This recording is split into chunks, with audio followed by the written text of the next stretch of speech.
Time doesn't just pass in a place like this, it scavenges. It picks at the marrow of your memories until the face of the person you used to be becomes a blurred reflection in a rusted mirror.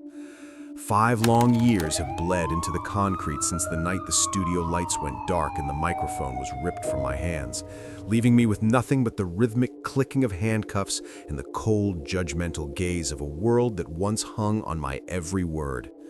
They called me a hero of the truth, then a merchant of myths, and finally, just prisoner 402. People ask me why I spend my hours whispering to the peeling paint and the damp stone, but they don't understand that when you are buried alive, practicing your voice is the only way to remind the shadows that you are still breathing.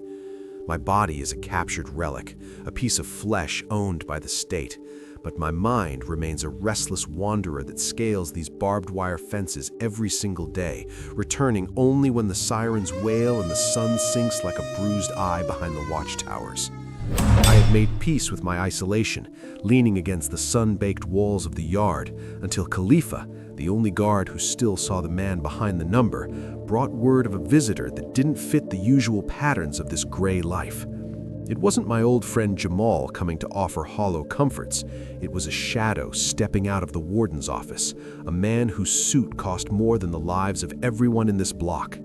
This stranger sat with the calm poise of a predator who already knew my answers before I could even formulate the questions. He didn't come for an interview. He came with the scent of an impending storm, revealing that my new cellmate wasn't a companion, but a paid executioner sent to ensure I never spoke another word to the public again. He offered me a key, not just to the heavy iron gates, but to a dark global machinery called the Advisors. I knew as I looked into his cold, calculating eyes that I wasn't being freed, I was being traded. But as I took that old dusty phone from the warden's desk and walked toward the blinding light of the exit, I realized that I would rather be a weapon in their hands than a corpse in a forgotten cell.